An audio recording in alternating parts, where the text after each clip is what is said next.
Whether you call it Kveik, Kvik, or Kvike, there's no denying that this unique Norwegian yeast has had a remarkable impact on the brewing scene, and Imperial Yeast's A43 Loki is one of the best versions out there. With the ability to produce a clean beer when fermented as warm as 104 degrees Fahrenheit or 40 degrees Celsius, you heard that right, while also performing well at more standard ale temperatures, Imperial Yeast A43 Loki is as versatile as it gets, meaning you have zero excuses for failing to brew throughout the year. Learn more about A43 Loki at imperialyeast.com and grab a pouch for your next batch to see what all the fuss is about.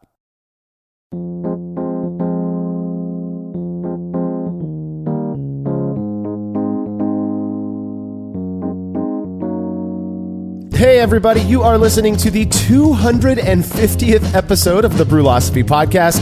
I'm your host, Marshall Schott, and as our regular listeners are very well aware at this point, that we dedicate every 10th episode of this show to answering questions submitted by listeners, which is exactly what I will be doing with contributor Cade Jobe today.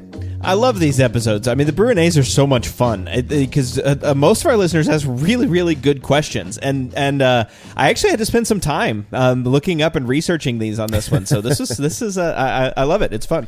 Yeah, I always have a good time with these Brü A episodes as well. Not just because they require a little bit less effort to prepare for than our regular series shows, but our listeners do come up with really good questions. I agree that are fun to answer, and even when they're not, we say this every time we do one of these episodes.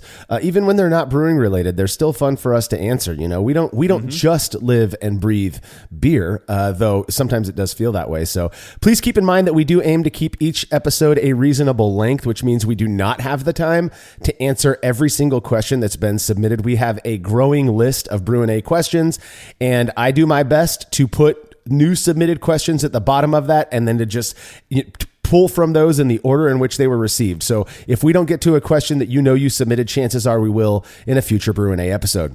All right, if you like what we're up to and you want us to keep doing it, please consider becoming a patron of Brülosophy. By committing to a small monthly pledge over at patreon.com/Brülosophy, you will receive rewards like access to unpublished recipes, unique discounts at YakimaValleyHops.com, and an invitation to a monthly live Q&A session with somebody in the brewing world. Coming up September of 2022 is Brian Huntley of Short Circuited Brewers. As the name suggests, one of Brian's main focuses is electric brewing, and he goes into depth on this topic on both his website, shortcircuitedbrewers.com, as well as his popular YouTube channel of the same name.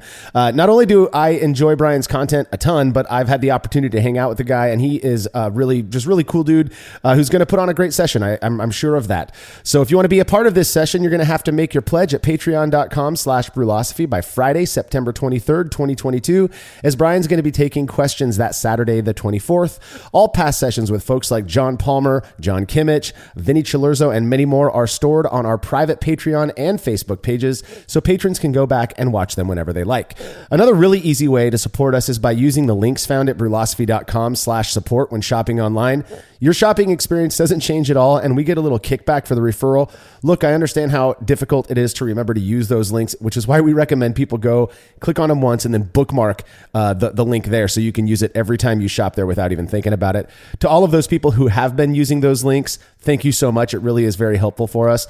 Finally, if you wouldn't mind leaving a rating and a review on this show in Apple Podcast or wherever it is you listen to podcasts, that would be awesome as well. While I do my best to check the reviews left on all of the platforms, as an iPhone user myself, that's what I see the most often. And I've got to say, you folks out there are saying some really nice things about the show. I'm not going to lie, it's pretty motivating. So thanks for that. Thanks a ton for that.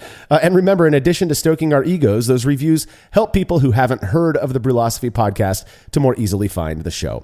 Feedback is brought to you by Clawhammer Supply, who are known for their incredible all-in-one electric brewing systems. I've brewed on their 120 and 240 volt systems myself, and I'm telling you, these things are legit, efficient, easy to use with a relatively small footprint. You will not be disappointed with one of these units. Plus, the guys behind the company run a killer YouTube channel as well, which you can find by searching YouTube for Clawhammer Supply. If you're in the market for electric brewing gear or even just reasonably priced kettles and such, make sure to check out what Clawhammer Supply has to offer at clawhammersupply.com. And don't forget to let them know that Brülosophy sent you when you're checking out. That's clawhammersupply.com. Paul Guillory wrote in with some feedback after listening to episode 243, where we talked about our opinion on brewing and beer events. We got very general in that episode. Paul said, around the middle of the episode, you spoke about the lack of diversity in brewing and what steps are needed to make the culture of brewing more accepting and diverse.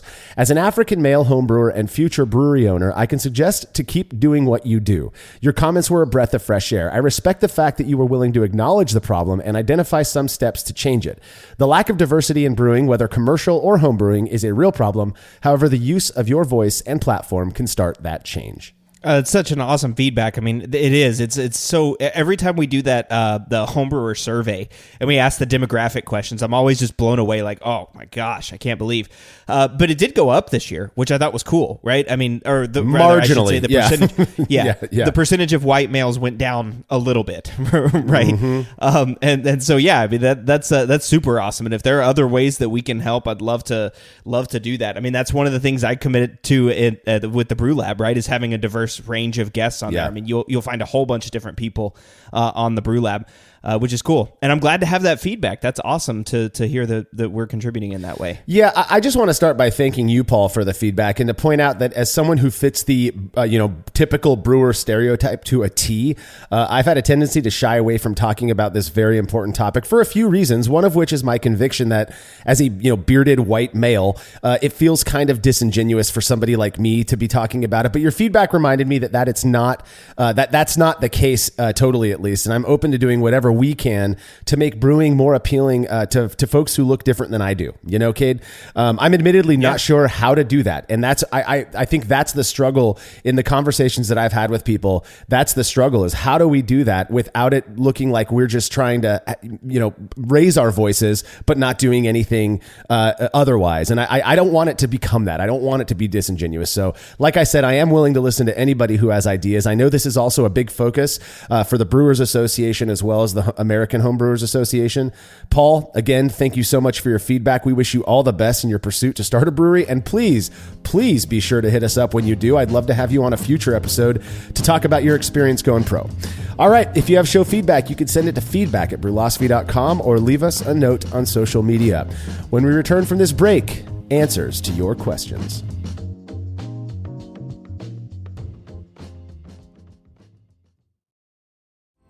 Chilling work can be a chore, especially after a long brew day, but not with the Exchillerator Counterflow Chiller, which can chill a 5-gallon or 19-liter batch of wort in 5 minutes or less, leading to a strong cold break and clear wort in the fermenter. Brülosophy's Matt Del Fiacco uses the Exchillerator Max and absolutely loves it. In addition to improved chilling efficiency, every Exchillerator comes with a 5-year warranty that covers the entire chiller for manufacturer defects. If you're looking to up your chilling game and a CFC is right for you, head over to exchillerator.com today. There's no denying that stainless steel is the best material for brewing equipment, and Delta Brewing Systems offers some of the lowest prices on high-quality stainless gear, like the Firm Tank, which in addition to holding 8 gallons or 30 liters of wort, comes with a domed lid to even further reduce the chances of a messy blow-off. Plus, it can hold up to 4 psi of pressure for closed transfers. Delta Brewing Systems also has their own line of brew kettles, as well as one of the lowest-priced all-in-one electric brewing systems out there, and their prices are shockingly low. If you're in the market for legit stainless gear that won't break the bank, do yourself a favor and head over to deltabrewingsystems.com today.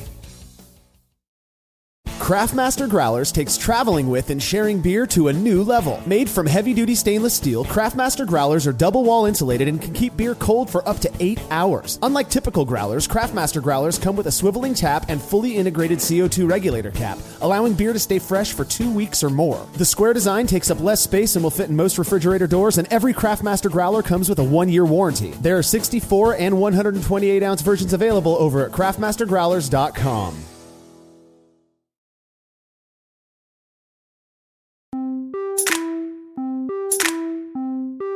Huge thanks to everybody who has submitted questions for this round of Brü A. We love answering them, and we hope you enjoy listening to our responses. All right, first question comes from John Hughes, who says, I'm currently limited to only bottle conditioning for a few reasons and will eventually move to kegging for closed, oxygen-free transfers in the future. I recently made a Sabro Pale Ale and it turned out really great, but oxygen exposure during the bottling process has always been a limiting factor in the quality of my beer. Can I dose my beer with potassium metabisulfite or sodium metabisulfite during the bottling process for reduced oxidation purposes, or will that small amount harm the yeast in the beer that is necessary for conditioning/carbonation? My pale ale did not taste terribly oxidized when fresh, but it eventually got sweeter and the hop aroma and flavor became muted.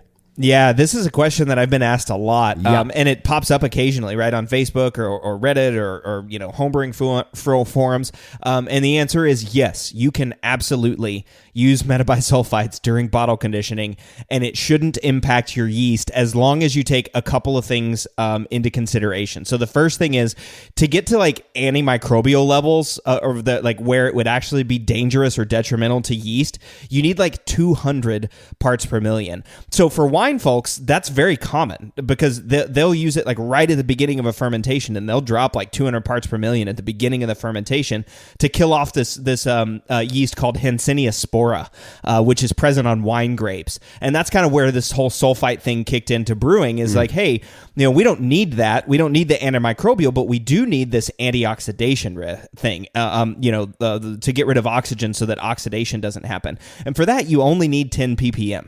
And so, again, in a 5-gallon batch of beer, that's like 0.3 grams. It's nothing. It's very little. Yeah, and you're way far away, right? I mean, remember that's 20 times higher that you need to get to antimicrobial levels. So for bottling purposes, you're not going to mess with any of those unless you are just like dosing directly into the bottle. But just mix it into your bucket or whatever you're using whenever you're bottling, and wherever you're adding your priming sugar, just mix it in there right with your priming sugar, and you'll be just fine. The only other thing I'll say about metabisulfites, I feel like this has to be said every time we say anything about metabisulfites. I know where you're going. Right? Is some people claim that they're sensitive to this, and so be wary anytime you're adding metabisulfites, even at say 10 ppm. That's why there's a labeling requirement. If you're a commercial brewery, you can't add more than that without putting it on the label. And even wine folks, like I don't remember what the level is, but once you're at a certain level, they have to put it on there. Almost all wines in the United States say sulfites on the bottle, but just be wary of that. I mean, if you're serving it to people that might have a sensitivity, you don't want to serve them something that's going to make them sick. So, but those are just the two considerations. Again, the main takeaway, the main answer, absolutely use metabisulfites to help with oxidation, even when you're bottle conditioning. Yeah. So you're on the same track that I was going down, Cade. That the amount of sulfite that you need for the to reduce the risk of cold side oxidation, to kind of put it simply, is not enough that it's going to knock all of your yeast out. If I were bottle conditioning and doing everything that I could to reduce cold side oxidation or the risk thereof, I would try to figure. I would probably buy a keg. I know that sounds crazy if you're bottle conditioning, but if you buy a keg, you can do quote closed transfers to your kegging, I guess you would call it your bottling keg, and then rack out of that keg into bottles, and you're going to reduce some oxygen exposure there. If you are going to add sulfites to that, and that tiny, we're talking, you could just take a little pinch and like blow over your wort, and that's all you need for the reducing cold side oxidation amount. You might want to. I'm a kind of like, I like to make sure that everything is going to be good. So you could add in a little bit more yeast just for bottle conditioning, just to be sure. It just in case that small amount of sulfites does have some sort of an impact. But like you said, Cade, probably not necessary. I don't bottle condition at all. I haven't in many years. And I'm not sure that I've ever had a bottle conditioned beer that had sulfites in it. But again, I could see it working. It makes sense to me given the amounts that you would need. The other thing to keep in mind when it comes to bottle conditioning is that the yeast doing its work will scrub some of the oxygen that is introduced. But as we've seen, particularly with hazy IPA, it will not scrub all of it, depending on what your bottling process is. So I think it's a good idea. And I think you're probably safe to give it a go, John. So yeah. And it's interesting. So the next question from Duke Osterberry is also on cold side oxidation. Imagine so Duke that. says, yeah, right. He says the questions on cold side oxidation seem unlimited. Mm-hmm. I have an I have an SS brew bucket and a Chronicle. I like Marshall's idea of using a threaded ball lock gas post secured to the lid with a gasket and nut. I could use a gas ball lock fitting with a hose for blow-off, then once done fermenting, connect the blow-off to CO2 and use low pressure to push the beer into a purged keg. Easy peasy. My question is in regards to glycol and crashing. Yes, the Brülosophy lock seems to like a great and effective idea, but if the gas post is already sealed to the top of the fermenter, I wouldn't want to swap it out for a stopper and balloon, which would increase the oxidation risk only to put the post back on to transfer. Couldn't I just set the regulator at 1 psi for crashing? My guess is as the beer cools, it'll start to pull the CO2 into the fermenter and slightly dissolve into solution over the crashing process. Would this be an issue? Then the next day, when I plan to keg the beer, I could transfer into the purge keg. As the volume drains, the regulator would do its thing and displace the now emptying fermenter with CO2. This would be gravity-fed, but still on CO2. I know 1 psi is a teeny tiny amount, and if the SS pressure transfer kit has a PRV rated to 3 psi, I'm assuming running in the half to 2.5 psi-ish range would be fine. I'd like to think this wouldn't cause anything to cave in or explode, but I asked my dog, and he didn't have the slightest idea either. So he says, I have a glycol chiller on its way to my house. I know you've bucked the firm temp expectations with your experiments, but I'm just a geek and want knobs, buttons, heaters, and glycol to play with. Mm-hmm. Not because a lager shalt not, but so the beer I brew in January has the same firm schedule as July, without having clunky fridges scattered around my basement like a doomsday prepper. Great question, Duke, and novella there. I love it. First off, I want to point out that I got the idea to put the ball lock post on the lid of the SS Brewtech from Cade. That was not my idea. Cade was doing it before he joined Brülosophy, and I was like, duh, why didn't I think to do that? A couple of things. One, glycol chillers. I have one as well. I absolutely love it. I think for about the same price as what you might spend on a new chest freezer that will hold 2 fermentation vessels at the same time, you get far more control. It looks cool. It's a smaller footprint. I love it. The one I have is from More Beer. It's I forget what it's called. I forget. Anyways, it's the Ice Master 2, I believe. So it can run two fermenters at the same time. Kicks ass. I love the thing. And I'm sure you're going to love yours too, Duke. Now, here's the thing. When I say this, you're going to probably, face palm your head there and wonder why you didn't think of this. Brülosophy lock. All you have to do is swap out your small post for a disconnect, a ball lock disconnect, and you're good to go. You can fill it with CO2 using a little bit of you just jury rig a little connector from your CO2 tank, and you can fill it just like you would anything else, and then you pop it on the top of the SS Firmtech or SS Brewtech bucket, and it'll do the same thing as it did when you're using a stopper. So there's that. But you're asking if you can just go 1 psi into the fermentation vessel. Absolutely. Good luck getting 1 psi. I tried many, many times, even with a low pressure gauge. It's still very difficult to do that without leaking. I ran through before I found out that SS Brewtech brew buckets just do not hold pressure very well. I burned through 2 5-pound CO2 tanks trying to cold crash, under pressure. And it's one of the reasons that we moved to Delta fermentation vessels. The Delta firm tanks, not only are they bigger, and I don't mean to make this sound like a commercial, not only are they bigger than the brew buckets, but they can hold up, I think it's like 15 PSI if you have the pressure rated lid on it. So that was one of the reasons I did that, because now I can just set it to 4 or 5 PSI, which is easy for me to accomplish on my on my system, and there's no leaking. I haven't wasted any CO2 yet doing that, and I don't have to worry about Brülosophy locks or anything like that. But what you're saying, yes, if you're able to get it to that 0.5 to 2.5 PSI ish, as you said, you're going to be fine. That is the way to do it, especially if you've got that ball lock post on there. I don't think I'm missing anything there, Cade, but perhaps. No.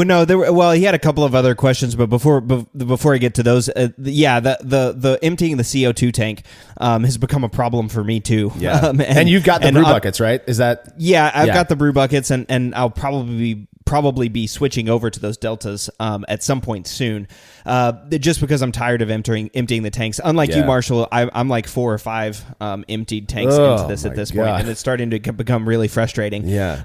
But if you can get to 1 psi, I mean, I know Andy was playing around with a super low pressure regulator, like a 1 to 5 regulator, and so maybe you can get there with that, just having a little bit more control. But I did want to comment on that before we leave.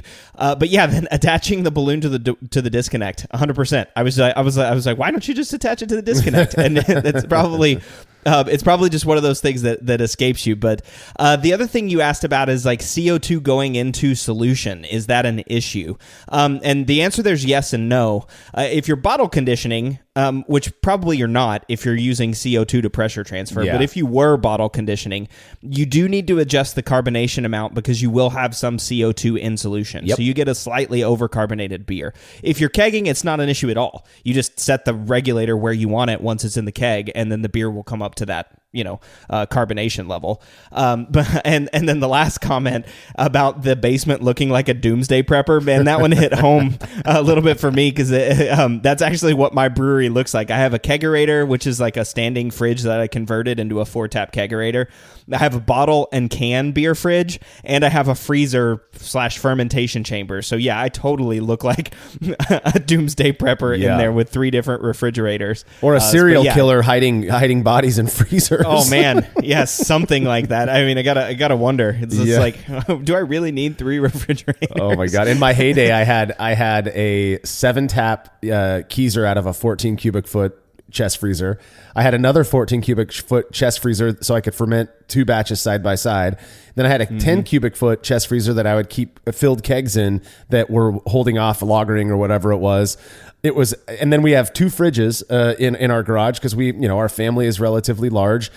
One of which is mostly for beer and such. I mean, it was a mess. It was absolutely can relate with looking like a doomsday prepper. Yeah. But I think that was it. I don't have any comments on glycol except to say that I know those who have it absolutely love it. I mean, Marshall's one, Jake was one. There's a couple of people here in Corvallis that brew with a glycol system out in their garage, and they just love it. So it's awesome. I can't recommend it enough. I haven't written a product review article on it, in part because I'm just not a huge fan of product reviews. But perhaps I will, or maybe we'll just talk about it in a future episode. We'll figure out a way to focus on that because it really is the fact that homebrewers now have access to $500 or $600 glycol chillers that work as well as they do.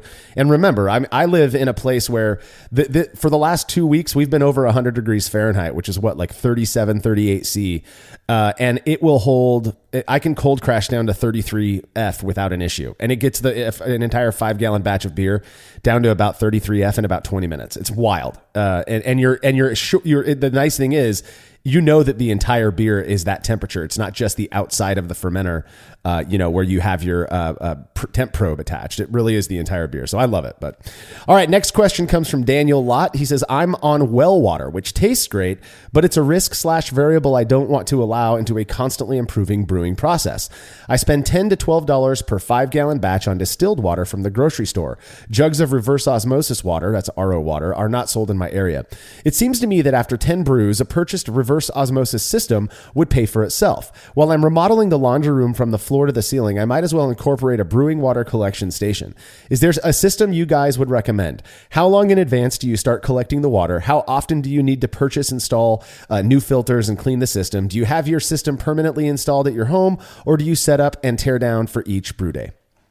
Well, I can make a couple of comments about well water and using well water for brewing, but I don't have a RO system, so I'll have to let Marshall do the specifics on that. But my couple comments on well water are don't write it off until you try it. Don't knock it. But because see the most recent experiment that I did in adjusted RO water versus adjusted water. I'm on a well, so I'm using the same thing. It has a high bicarbonate level in there, but when I adjusted the RO to match the water profile of the well, the tasters weren't able to tell a difference.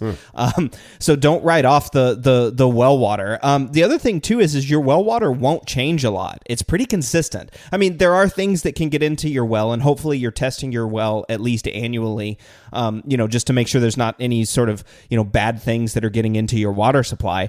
But it's not going to change very much because you're down in the water table, and that's a pretty consistent source of water, which is nice because then you've got a consistent thing throughout the whole year. It's not like surface water or water treatment, from your city tap water, which can change depending on, load and what they're using to clean and chemicals and all that other stuff. So don't knock the well water. But if you do want the RO system, and working from a clean slate is the easiest way to be the consistent most often, right? So if you want to do RO, all power to you. And that's where I'll hand off to Marshall because he has experience with an actual RO system. Yeah. So a little backstory here on why I ended up going with an RO system. When I first moved into my home, and I was brewing right off the bat, and so I sent my house water, my tap water, into Ward Labs, which I highly recommend. They have a whole brewing water option now, and I think it's pretty cheap. It's probably $40 or $50. But back then, you just had to pick the one that had all of the tests you wanted,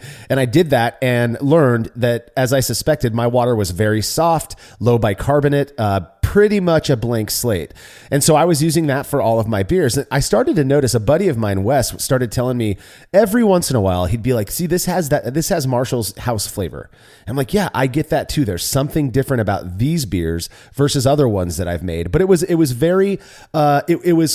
became predictable, a predictable time frame. Well, enter Paul Amico, who is now, does brews for Brülosophy. He actually worked with our local water district and informed me that our water absolutely changes at certain periods during the year, and it's for maintenance of our water plant. So when that would happen, we'd be pulling water from a completely different plant that had couldn't have been more different of a profile, of a mineral profile. Everything was different about it.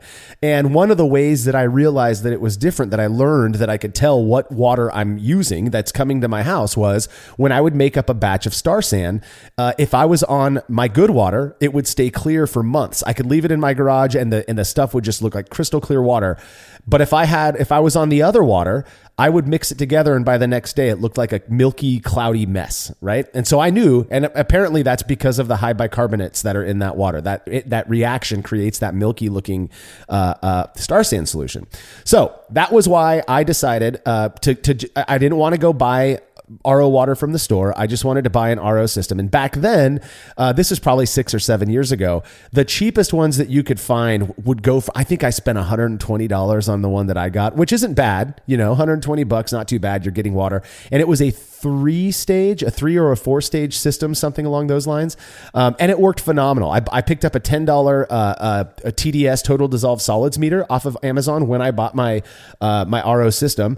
And I tested, I was at I think it was 356 total dissolved solids, TDS, so 356 ppm there, pre-filter. And then I would filter the water. It takes quite a while, and there's a lot of runoff water that you either collect to put on your plants or whatever, but you're losing a lot of water as it's forcing the other water through the RO membrane. But that water was all the way down to 3 ppm. So it removed over 350 ppm of solids from that water. So it works. And that water tasted different. It was clean. It was pure. I could start with wherever I wanted to. I could take it wherever I wanted to, with additions and such. So I highly recommend it if you are not, if your house does not get good water. Nowadays, I can't find that exact RO filtration system on Amazon anymore, but there are some that look exactly like it. And these are like portable RO systems. You do not install them in your house. And I think I saw one for like $60. I mean, they've really come down in price. And again, 3 or 4 stage RO system, $65, something like that. And it will work for you. You do have to replace the filters. I'm not sure. They give a recommendation. You might see one that says something like, 100 gallons per minute plus, filters that last about this long or whatever. Just look into that. Buy yourself a TDS meter, because as that TDS starts to increase post filtration, that's your indicator that you probably need to swap out the filters. They're not that expensive.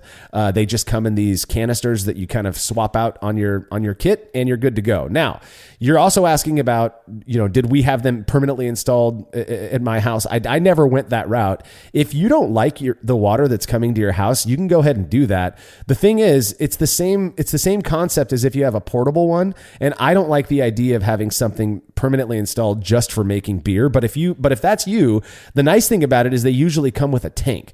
So you're not having to go out the night before and spend, 8 hours collecting water. You have a tank full that has a float in there that will just trigger more filtration when needed. So there are some pros and cons to having the permanently installed ones.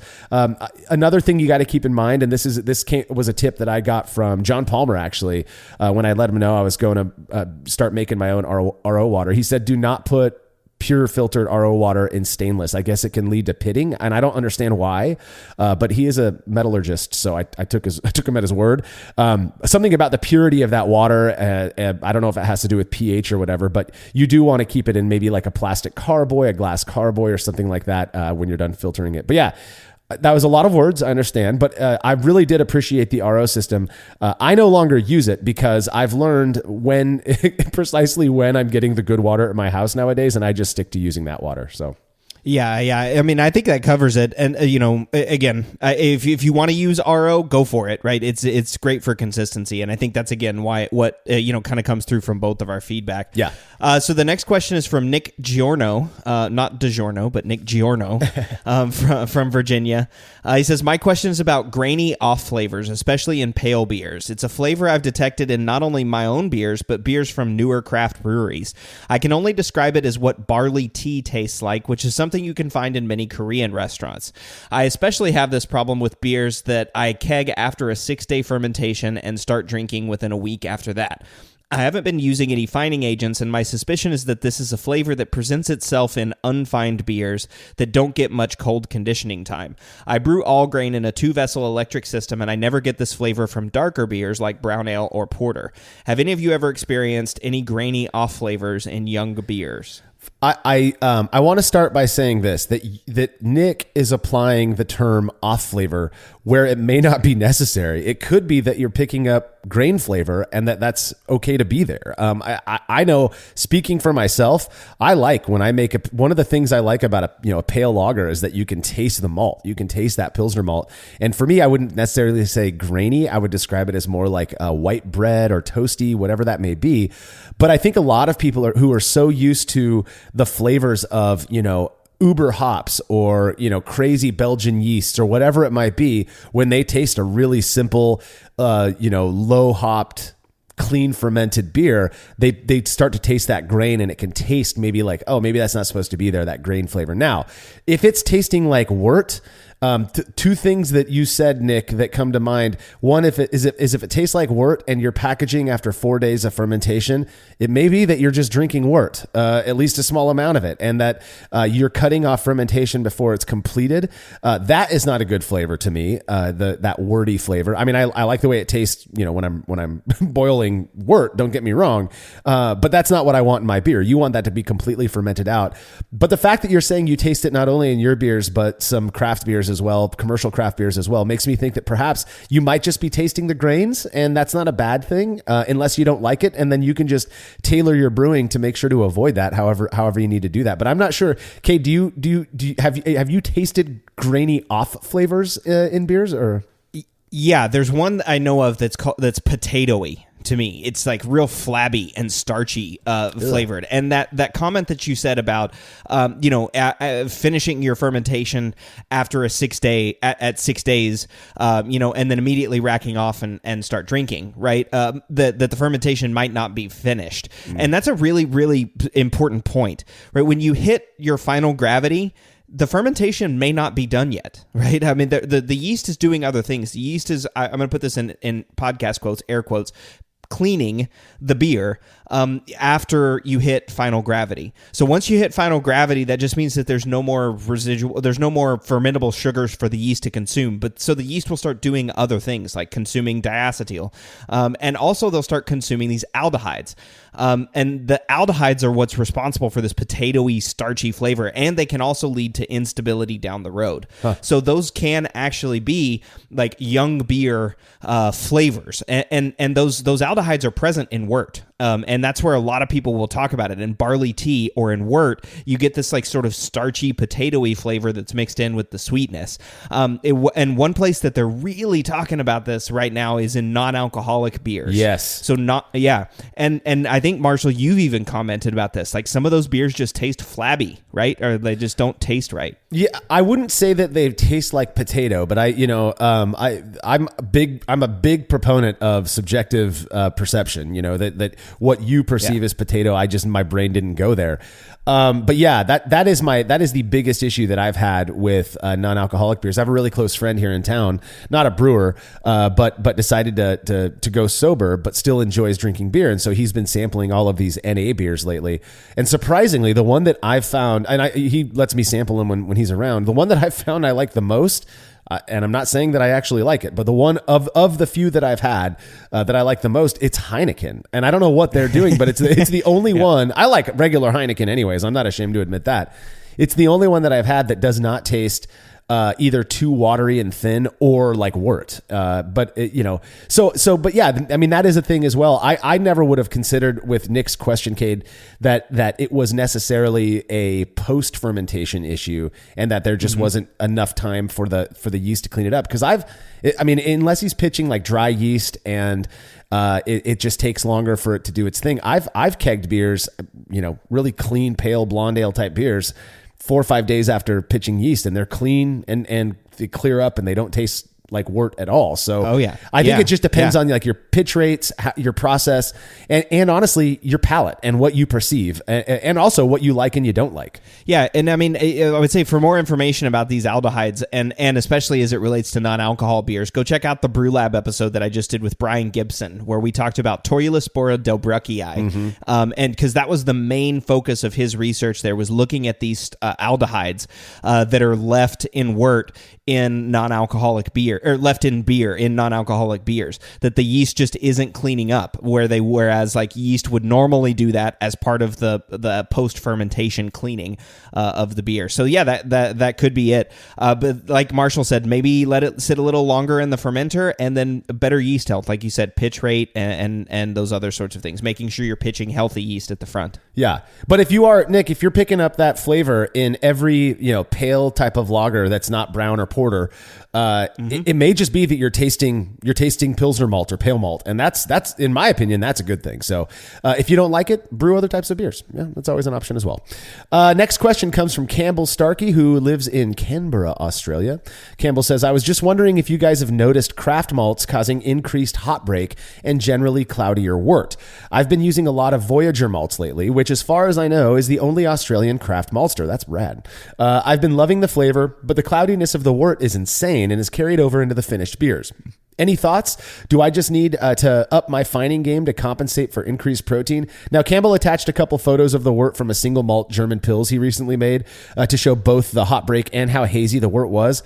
To my eyes, it didn't look much different than most batches that I've made over the years, whether I've used craft malts or not. Now, I have noticed the beers that I've made with craft malts do seem to maintain slightly more haze, even after fining, than when I'm using, I guess, big malt, like from Environment or whatnot. But it's nothing that's really concerning to me. And honestly, I'm not even certain it's the malt causing it. Cade, what do you think, man? Well, so there's been we've been fighting about this in the brew chat for a while now, and maybe not fighting about it, but arguing about it, because there's a couple of us that are like, yeah, I'm in this camp that yes, for some reason I have no idea why. I have a guess, but I have no idea why. It seems like the craft malts just come out hazier, and I've noticed that in my beers, like brewing with Briess or Weyermann's, the wort just ends up clearer than some of the craft malt varieties I've tried. And to be clear, this is entirely anecdotal, right? This is just like me, and I haven't analytically analyzed any of these beers. But one of the things that we're noticing, even in the big maltsters like Briess and Weyermann's, is increasing increasing protein content. Exactly. That's because of the malt quality issues that everybody's having right now, that the growers are having because of climate change. And that's something that we're going to continue to fight in the future, is this protein content. And protein content obviously goes over to haze, just exactly like Campbell was asking. Does he need to up his fining game? Right. And some of that, yes, but some of it's permanent. Which is unfortunate, right? Some of it creates permanent haze that you can't fine out. But that's my only thing. That's my only guess, is some of those craft malts might be higher in protein, or at least they don't have as much blending ability as Briess and Weyermann's do to reduce down the protein with like low protein varieties. But that's all. That's kind of my guess, and as far as I would go there. But again, I'm in the camp that I have noticed a couple of craft maltsters being a little bit hazier, and maybe that protein is the reason why. But again, I like Marshall, I have brewed beers with craft malts that have come out totally clear. Yeah. So it's that's the thing, is like that's why I'm wondering if it's the malt, or if it's a process thing, or if it's the kind of the blending of two, a process thing with craft malt. Without question, it seemed easier for me to make a bright beer with fining, of course, using, Weyermann or Great Western malts, big malt, if you will, than it has been when I use, say, Sugar Creek or Mecca grade malts. And I don't know what that is. The only thing you hit the nail on the head that I was going to, Cade, with the protein talk, because just in chatting with Seth Klon from Mecca Great Estate Malts, I mean, they are intentionally, the certain malts that they make, they want it to have high protein, so that he used this term that I thought was kind of laughable, but he called it haze stability, because nowadays you want certain beers to be hazy, but they are one of the malts that he sent us. I believe it was actually a wheat malt. It very intentionally was made to have a higher protein content for that haze stability. So that to me is likely what it is a protein thing. But at the same time, if you like the beers, I'm kind of I guess you could call me vain when it comes to the way my beers look. I like it crystal clear. I think that's a gorgeous thing. But at the same time, if the beer tastes good and it's not yeast in suspension at least, then you probably have nothing to worry about. And another thing to keep in mind, Campbell, is that there are different finings work on different things. There are finings that will do better with pulling protein out of solution, so that you can you're not getting a haze from protein, while other finings will pull other stuff out of solution. So you might want to just play with things like biofine, gelatin, stuff like that, and you may find that your results work better that way as well. So, all right, we've got to take a short break. We're going to be right back with more Brü A after these messages.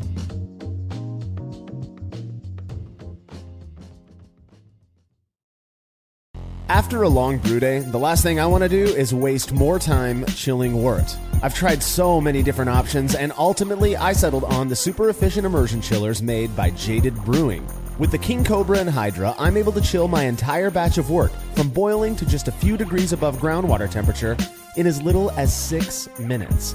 If an immersion chiller is right for your brewery, then do yourself a favor and check out all of the rad options Jaded Brewing has to offer at jadedbrewing.com, and be sure to let them know Brülosophy sent you. As every brewer knows, the best beer requires the best hops, which Yakima Valley Hops provides fresh from the source to brewers around the world, carrying everything from classics like Cascade to modern favorites like Galaxy and Mosaic, as well as other ingredients and gear. Yakima Valley Hops has it all. And don't forget to check out their new podcast, The Late Edition, where the YVH crew goes into depth on our favorite plant with industry experts. Head over to YakimaValleyHops.com now to see all they have to offer, and subscribe to The Late Edition wherever it is you listen to podcasts.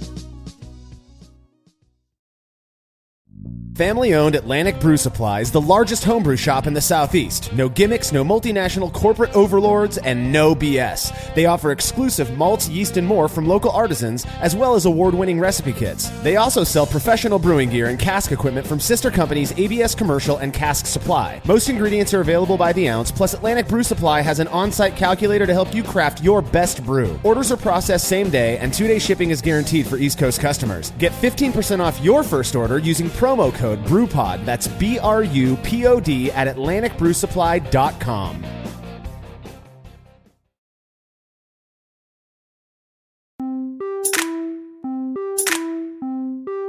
All right, time to answer another bunch of listener-submitted questions. Cade, why don't you kick us off? Yeah, sure. So Eric Shepard, aka Sheppy Brew. Hey Eric.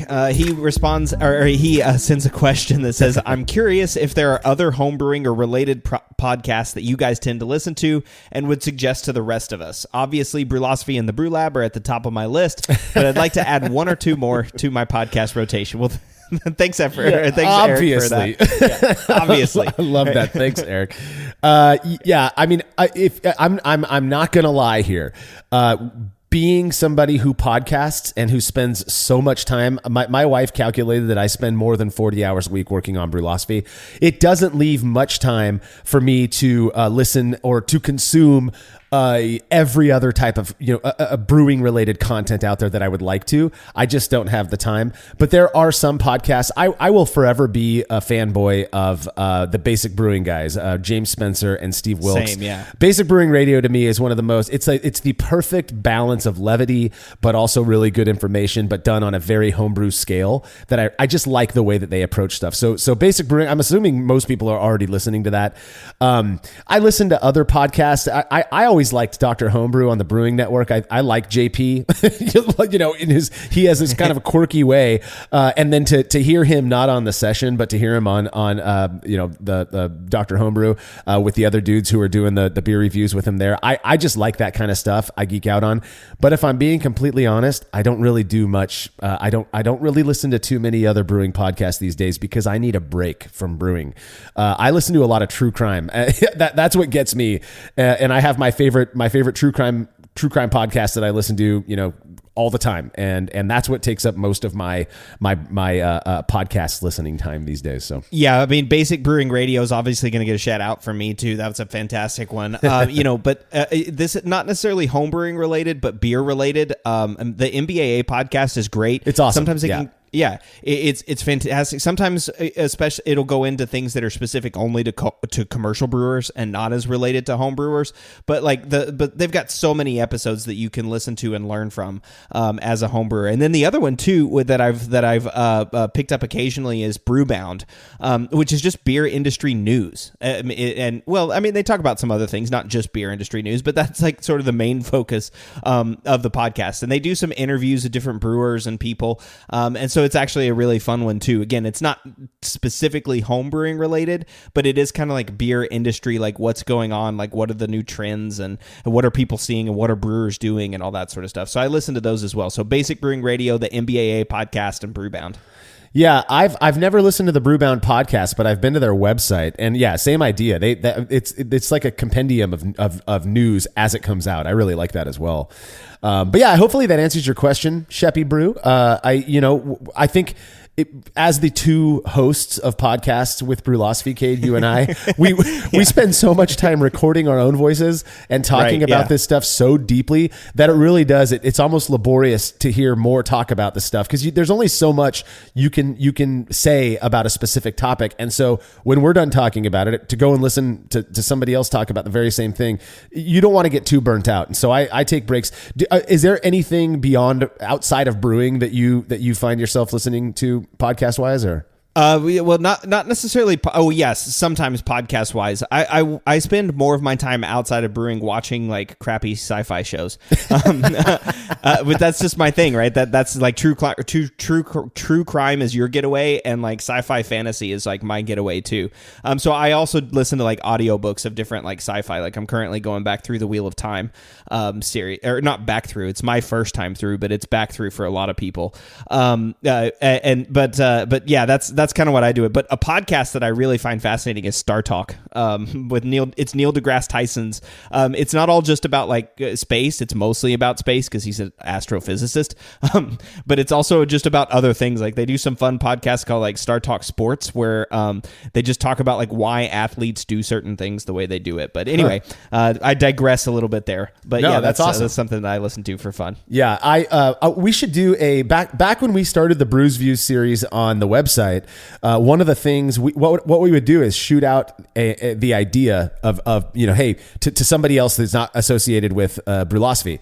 Drew Beecham, I think Vinny Chilurzo did one. We did this, and they say, hey, come up with some topic that you want to share your opinion on, whatever that is, and shoot it back to us, and then we will tailor that article around that. And they were written out. We didn't have a podcast yet, and one of the things that we did, and I believe it might have been Jason Petros, JP, but it was, what do you do outside of brewing? Like, what are things that you do outside of brewing that keep you straight, that keep you from going crazy? Grounded. Because I just think that you get so involved in something like brewing, it can really, it can be easy to burn out. And so we all have things that we do. So maybe we'll turn that one into a future Brews Use episode, as well as the stuff that we do to keep us grounded. I kind of like that idea. So, all right. Next question comes from Jack Dalrymple from Australia. We got a lot of people from Australia writing in this time.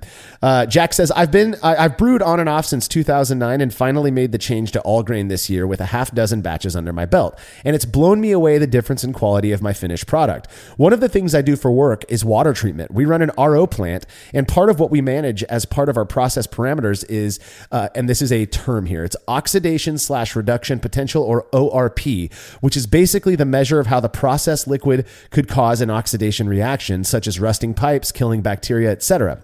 When we add sodium or potassium metabisulfite, that's SMB or PMB, to our liquid, we're basically lowering this oxidation potential. I've been wondering why you don't hear more of ORP being such an important measure in hoppy beers or beers that are susceptible to oxidation, where it could, in theory, reliably provide a metric for how your beer is going to age. Am I right in where my thought process is going, or should I step back from the PC and just have another beer? Now, from the web, I did look up what this oxidation reduction potential, or ORP, is, and basically it measures the ability of a lake or river to cleanse itself or break down waste products such as contaminants and dead plants and animals. When the ORP value is high, that means there's lots of oxygen present in the water. Yeah, so this is awesome, and yes, you should have another beer, Jack, but not because you asked a silly question, but because you should just always have another beer. Good advice. But so this is an awesome question, and there's a couple things that I would say here. First of all, is I think you're right on. Interestingly, there's a study from 1935 from F.P. Siebel Jr., and yes, it's that Siebel. It's the Siebel Institute of Technology. And his whole article was talking about oxidation reduction potential and how it could be applied to brewing. Oh, wow. So from that article, look at all the things that we're doing in brewing, right? We're adding potassium metabisulfite or sodium metabisulfite. We're also doing closed transfers, CO2 purging.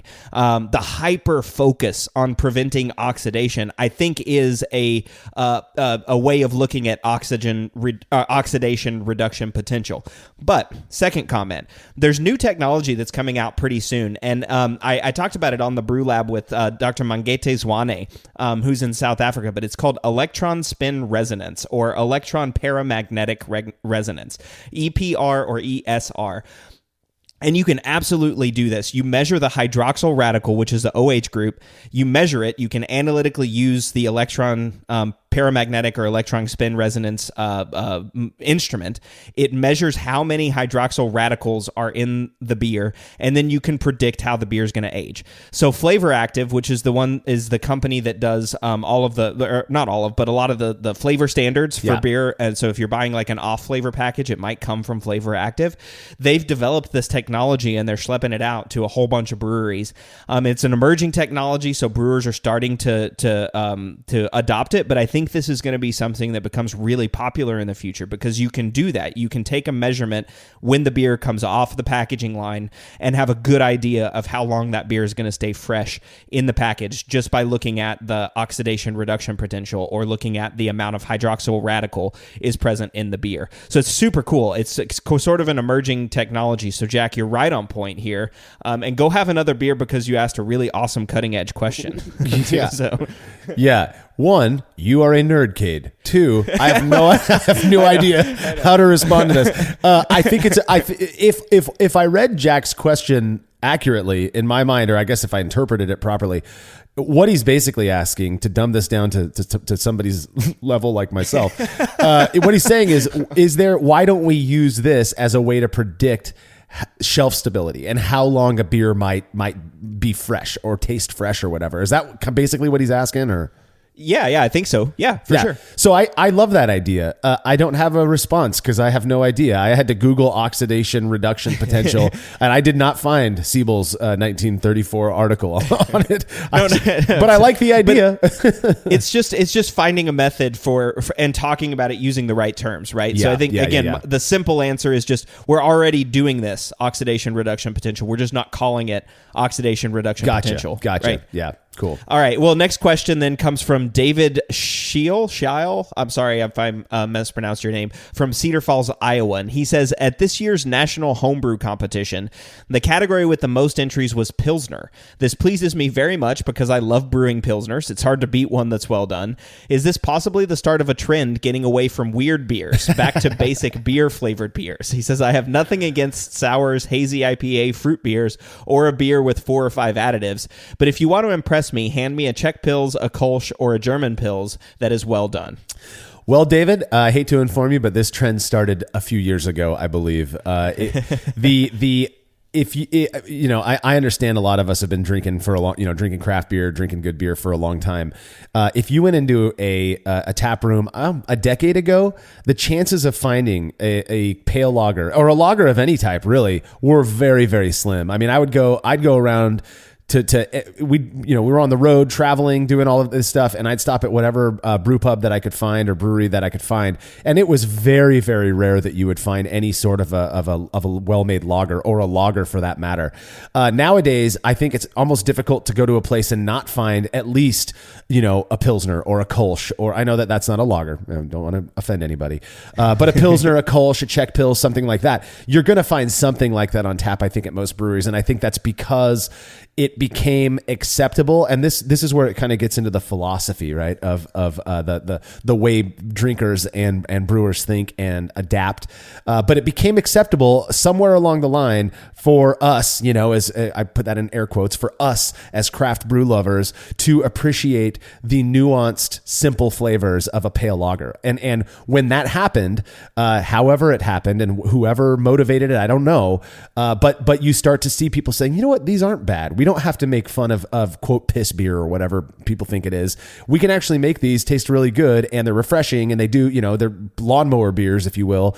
And that's a cool thing. Mm-hmm. Now, the problem with the fact that the category with the most entries in NHC this year was Pilsner is good luck winning NHC with Pilsner now, right? It's going to be the IPA of 12 years ago when IPA you'd get like 400 entries for IPA and you might get like 12 for Pilsner. Now it's like you're going to get those 400 for IPA, but now you're also getting 400 for Pilsner because it's okay that we like them and brew them.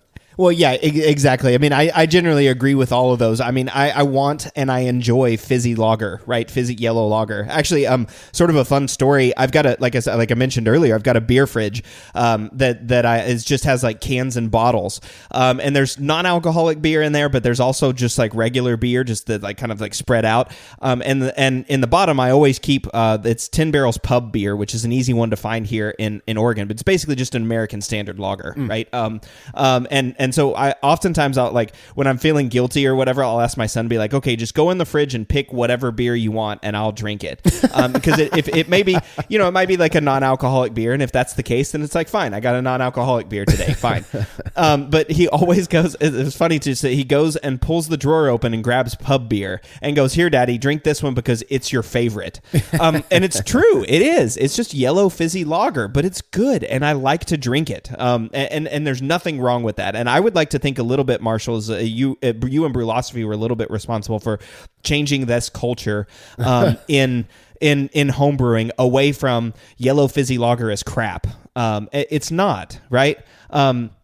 And I mean, I don't want to like toot our own horn too much or give too much credit where it's not due. But I think that was important, right? I mean, it's not. And so I'm glad to see that Pilsners are coming back. But again, trends come and go. So know, Pilsners were popular this year. Who knows what it'll be next year that's popular? I mean, things go in and out. I mean, what if hard seltzer is the most entered category next year? That'd be I wild. don't think there is one, but yeah, there will be, I'm sure. I'm sure there's like a hard seltzer. I'm sure there's like a hard seltzer association out there with like 15 people, 15 members or something. I don't know to what extent we have much influence on the way people think about beer and stuff, but we certainly have never shied away from the talking about the fact that I drink Miller Lite all the time, probably more than I drink anything else. I think there's, we know that there's elements, human psychology just kind of does weird things to us. And when we feel like I'm a part of this club now, I'm a home brewer, so now I have to hate big beer. I just don't see the value in that. I never have. And so I've never pretended like I was one of those people. And maybe that has had some influence, but the truth of the matter is also pale lager is delicious. I mean, there's a reason it's hundreds of years, in the making in Europe, in Germany, and in Pilsen and stuff like that. In fact, my wife and I just secured our trip plans for a trip to Europe next year with our family, and one of our stops is Prague, Czech Republic. And you better believe one of the reasons I want to go there is to drink historical Pilsen lager, Pilsner. It's just my favorite. It's my favorite stuff, and I'm not gonna shy away from that. If you don't like it, that's all good. We've done a whole Brews Views on our thoughts on big beer and such, so you can go back and listen to that. But it's fun to talk about, I think. But regardless, that is going to be one of the most. I think we got another good 5+ years of all of the lager styles being highly entered in a lot of homebrew competitions. And I think that's pretty cool. So next question comes from Jared Bradley. He says, on a past episode, you discussed the debate about racking to secondary and said that leaving your beer in primary allows the yeast to continue to clean up. Wouldn't the primary yeast cake just be dormant yeast doing nothing anyway? With the idea in mind that enough yeast remained to bottle condition, it seems there should be enough yeast floating in there to continue cleaning up. I keg without crashing and let the keg sit at fermentation temps for a few more days to allow further cleanup and possibly scrub any oxygen I let in during kegging, even though I do a closed transfer. I also do this to avoid oxygen in the cold crashing process. I use a floating dip tube to avoid whatever drops out in the keg as well. This seems contradictory to leaving it on the primary yeast cake in order to clean up, though. Do you think there's enough yeast in the keg to continue cleaning up, or should I wait until I'm ready to crash and carbonate before I keg to presumably take advantage of the primary yeast cake still doing something to help clean up? I imagine there's no way to know for sure, but I thought it was an interesting question and I'd like to hear the crew's thoughts on it. Yeah, so the yeast cake that's at the bottom of the fermenter is largely dormant yeast, right? And so it's dormant yeast and some dead yeast too. There's dead yeast down there as well. Sure. But it's just dormant yeast is just yeast that hasn't found any sugars laying around, so it's just entered dormancy. It's floxed together with other yeast and it's now sitting on the bottom of the fermenter. If it finds sugars, it can come out of dormancy and wake back up. Or if it finds something that it can consume and eat, it'll wake back up. It just comes back out and it'll come back out of solution. But the key here is there's a lot of yeast that is still in suspension, especially towards the tail end of fermentation, right? And that yeast in suspension is what's cleaning up your beer. That's making, removing those aldehydes or clearing up diacetyl.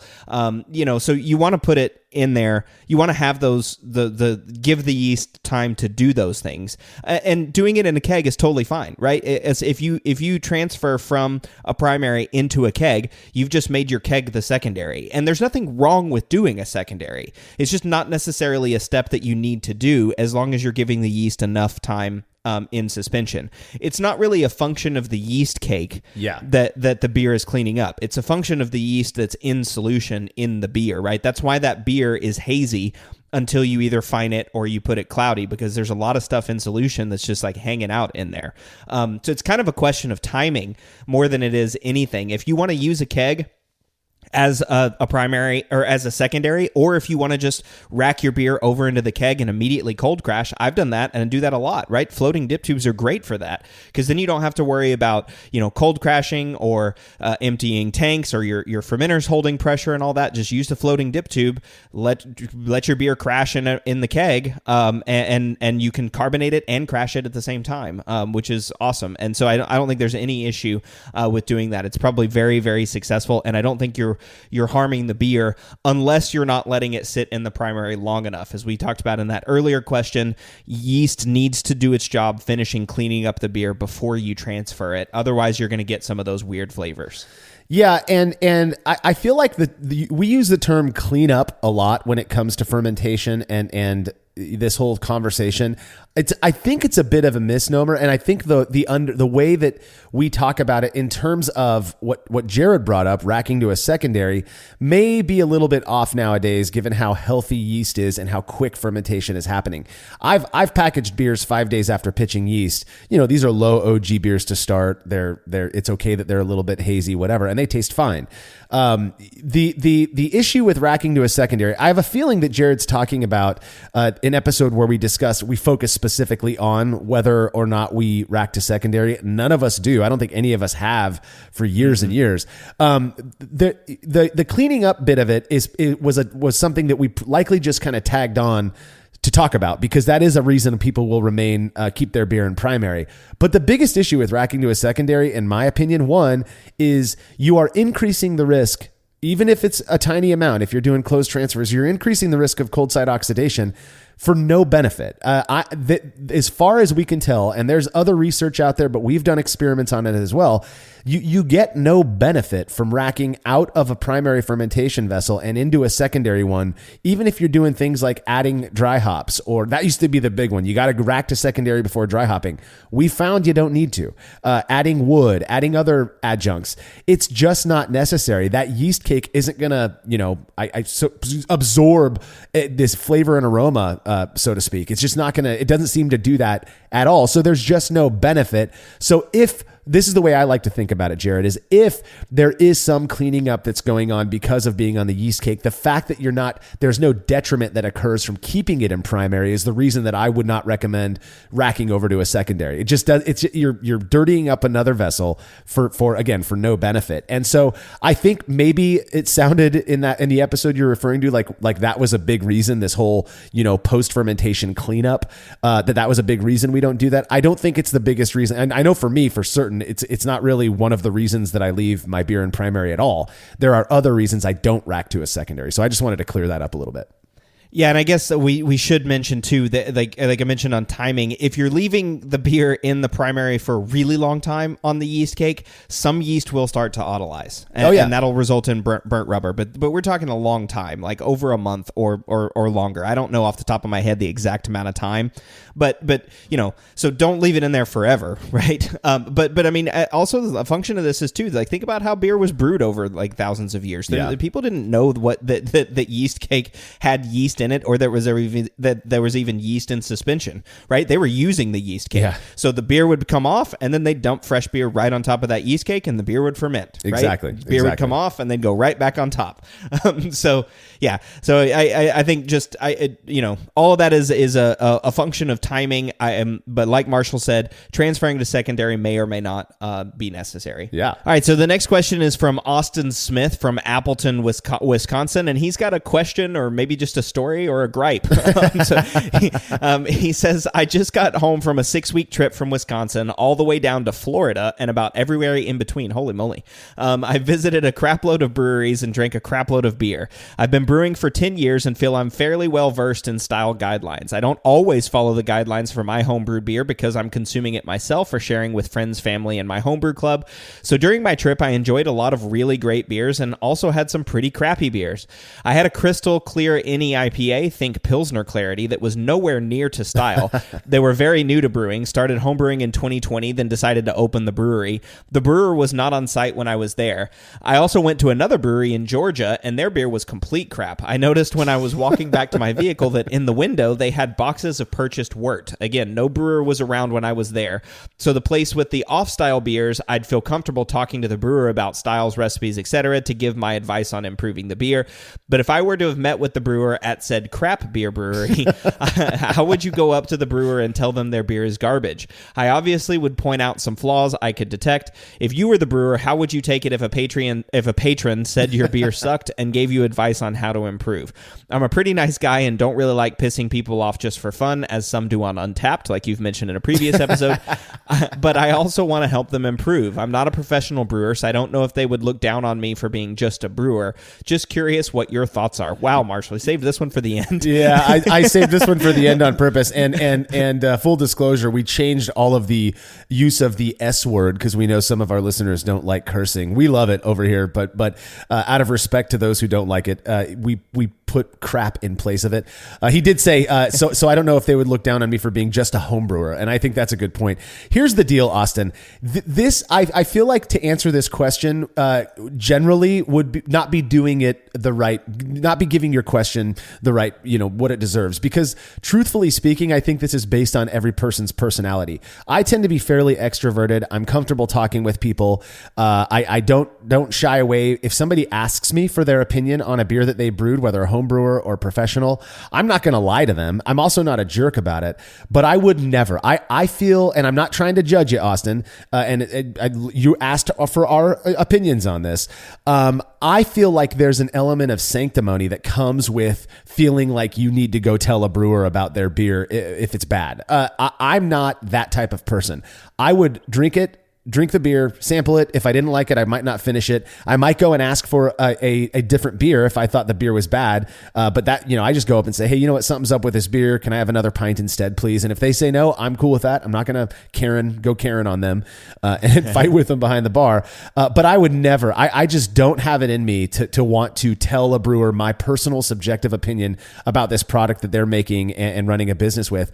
And truth be told, even if it's objectively bad, this is this person's business, and if they're not asking me pointedly for my opinion, I don't feel compelled to share it. That is just who I am. So whether I trust me, I go to a lot of breweries. I receive a lot of beer in the mail, both commercial and homebrewed, and it's not all good. But you're not going to hear me. It's kind of the same way I approach product reviews on the website.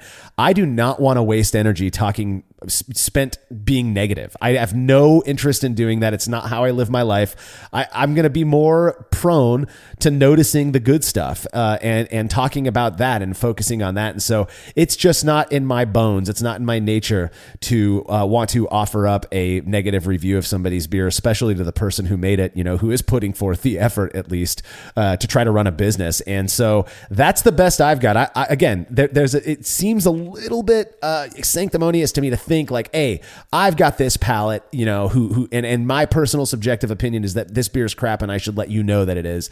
Just not my thing, man. That's not how I operate. Yeah, I mean, brewers are in the business of selling beer, right? So they care about feedback. They care about reviews. They want to hear from customers whenever a product sucks or something like that. At least they'll all tell you that. But they're also proud of their product, right? So I mean, I don't think anybody that's serving something to a consumer goes, "Oh God, this beer tastes like crap. I'm just going to go ahead and serve it." Yeah, right. I mean, no. Hopefully, they're not doing that. If they are doing that, they're not going to be around for very long because people are just going to not come back. But if you feel compelled to give feedback, first of all, make sure that the brewer is ready for feedback. Yeah. And second of all, I'd say be respectful and not presumptive. And I'll give you a great example. The Clarity thing on the New England IPA. You said that's a brewery that just started in 2020. They were home brewers. They started home brewing in 2020 and then decided to open a brewery. So it's a relatively new beer.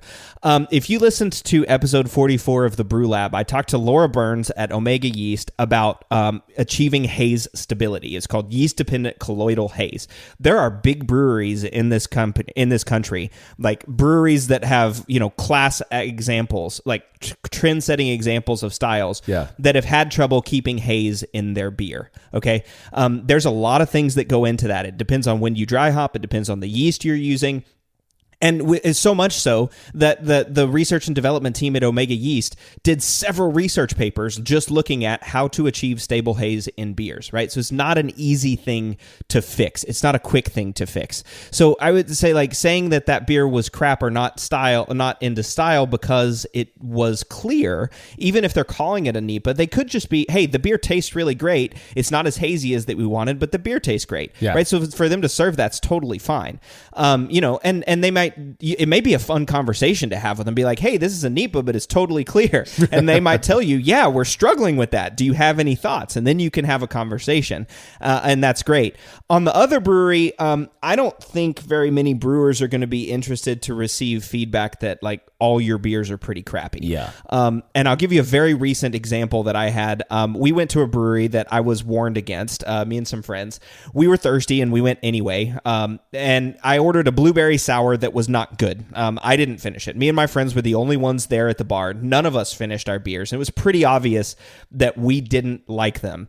One friend actually went up to the bartender and said, hey man, I really don't like this beer. Something's off about it. Can I get something else? And the bartender, who I assume was the brewer because of his response, said, well, it's what I like. I like beers on the sweeter side. And we just said, okay, well, thanks. Cool. Yeah. And then we left, right? Great. But we were the only people in there and we didn't finish our beers. We had one beer and we left. That brewer was not interested in feedback, and none of us are presumptive enough to say, hey, these beers, we just didn't like them. All your beers are pretty crappy. Good luck. You're not going to be in business for very long, right? Because he's like, nobody wants that. And I don't think it's ever appropriate to give that kind of feedback. So it's kind of like a give and a take. If you want to give them feedback, maybe there's an anonymous way you can send it to them, or maybe there's you can have a conversation with the brewer. But again, like Marsha was saying, if they're not interested in the receiving feedback, nobody likes getting unsolicited feedback. So, just kind of always be cognizant of that. Oh, and the last thing, the purchased wort. There's nothing wrong with using extract at the commercial level, at least not in my opinion. I mean, I've seen brewers throw a little bit of wort in there whenever they miss their gravity or something. I mean, a lot of breweries keep that stuff on hand for gravity adjustments or whenever they're doing pilot batch tests. If they're just trying out a new yeast and they want to know what that yeast does on their system, why are they going to spend a whole bunch of money and a lot of time brewing a beer when they can just make an extract brew and see what the yeast is like, or a new hop or something? So I mean, you never know what that's for. But either way, I would say don't knock the purchased wort. It's not necessarily bad. I've said it before, and I mean it with all the love in the world. I am a brewer. I've been involved in this scene for 20 years at this point. So it's not. I'm talking about myself as well as everybody else, but there does seem to be this interesting trend for brewers to be fairly prideful. And by that, I mean this, not just in what they are brewing, but in their own abilities. We've done episodes in the past where we talk about evaluating beer, judging beer, all that kind of stuff. And there's just this odd observation that I've made that people are just really proud. They think that their palate is really good. They think that their beer is better than other people's. And what they're missing in that is the subjectivity component. And we know for a fact that there is a huge aspect of subjectivity when it comes to perception and preference and all of that stuff. There are people out there who like the flavor of oxidized beer. They like that sweet thing. And that's okay. It doesn't mean that it's that they're wrong necessarily, or that I'm right, or vice versa. It's just a subjectivity thing, which is why I say that I never feel compelled to talk to somebody who produced a product. I don't care if it's food, I don't care if it's beer, whatever, and just rip them one. Because really, what I'm doing is I'm saying, well, my opinion is more important than your product, and I want to let you know what I think, because I'm so astute in this, and that just doesn't feel right to me. It's incongruous with who I am, but I'll tell you, there are people out there where that feels exactly right to them. And if they want to do that, fine. They're the ones who are getting called out, and laughed at by people like us, I suppose. But the truth of the matter is this: your single voice is not going to change the way somebody's running their business. That's just not how things work. So my approach in situations like this, where I may not like a beer at a brewery, is just to not like it and move on. And that's cool with me. Now, if the brewer comes out, my friends over at Crow and Wolf, every time they make a new batch and I'm around, they want my honest opinion about it. Then I'll share it, but it's never to tear them down. It's not, it's always productive. At least that's how I feel until we've had like 15 samples. They did tell me a story. You were giving some anecdote. I'm going to give one as well. They were my buddies at Crone Wolf were telling me this story one time where a home brewer came in and is standing at the bar drinking a beer, and got a sample of beers or whatever, a flight of beers, and every single one there was something wrong with it. And so they're talking to him saying, okay, cool. Thanks for your opinions. And this guy's like, well, yeah, so this one has acetaldehyde and this one has diacetyl and this one has this one has that. The guy had been brewing for 2 years, isn't a judge, but read about all of these things and just came in and had a fun time spouting off all the words, when those of us who have been evaluating beer for 2 decades, who are certified judges, don't taste any of that stuff in it. Again, it looks kind of foolish from the outside, and that ends up being the person that we are kind of chuckling about, in the brewery later on in the day. And I don't put yourself in that situation. It's cool to not like beer. That's fine. You don't have to let everybody and their mother know. So that is it for our 250th episode. Thanks again to everybody who submitted questions. I know I had a fantastic time answering these questions. How about you, Cade? 250 episodes. Holy crap. Yeah. Crazy. I know. Yeah. I loved it. Yeah, great questions. Keep them coming, and we'll keep doing these. Absolutely. If there's anything at all you'd like for us to address in a future Brü A episode, please send your questions to feedback@brülosophy.com and make sure to indicate it's for Brü A in the subject line, so we're sure to add it to the list. Don't forget to check out the Brü Lab podcast, where Cade takes you into the lab with brewing professionals to discuss the fascinating work they've done on our favorite beverage. And make sure to head over to brülosophy.com to read up on all of the fun beer and brewing stuff we're up to. The Brülosophy Podcast is made possible by the generous support of our sponsors, as well as all of our rad listeners. We seriously could not do this without you. Cheers to everyone who has subscribed and left a review of our show. It makes a huge difference. If you haven't yet, please consider doing so. Head over to brülosophy.com/support to view a list of ways you can easily help us to continue producing this podcast. If you want a reward for your support, visit patreon.com/brülosophy. Thanks again for listening. We'll be back next week with another episode of the Brülosophy Podcast. Until then, think beer. Start off the morning with some hot tea, lemon and honey, cause it suits my throat. Put some herb in the bowl, yeah, it's homegrown. Ain't gotta go through the middleman no more. Life is good, the likelihood of me. Looking for a new career? Welcome to Do HVAC Training Service Center in North Charleston. Enroll today in our comprehensive HVAC training hands-on field experience-based program, covering troubleshooting, maintenance, installation, and more on various HVAC systems and ductwork. We offer EPA and NAEP preparation and testing, along with various certifications. Enjoy payment options. Achieve certification in under 5 months. Enroll now for your new journey of skill development and career advancement. Log on to dewhvactrainingsc.com to inquire.